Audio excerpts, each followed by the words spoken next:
C'est un ouf de soulagement pour les usagers de Libreville.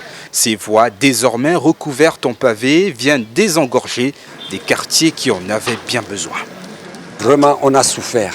Il fallait avoir les brouettes pour transporter les effets, pour aller à l'hôpital. Il faut de fois vraiment courir jusqu'à la grande route là-bas. Il y avait de la boue, c'était pénible, il n'y avait pas de circulation pour se déplacer, c'était difficile. Aujourd'hui, on a la route, vraiment, c'est à féliciter, je suis content.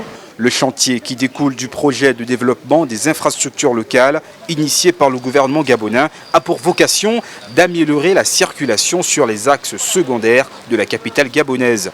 Coût des réalisations, 16 milliards de francs CFA, soit plus de 24 millions d'euros.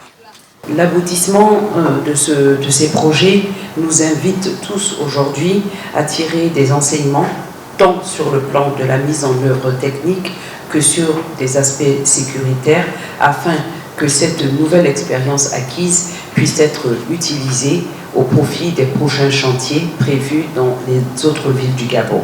La fin du calvaire pour les habitants des PK7 et PK8 ouvre une perspective, celle de l'entretien et de la protection des ouvrages désormais mis à leur disposition, d'où cet appel du maire de Libreville. Aucun pays ne peut se développer sans route.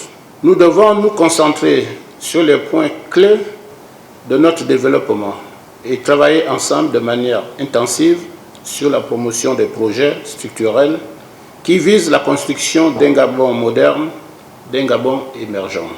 Face aux enjeux économiques de l'heure, le PDIL2 a pour objectif d'améliorer l'accès aux infrastructures et services urbains dans les quartiers sous-intégrés en renforçant les capacités de base de la gestion municipale dans les villes du pays.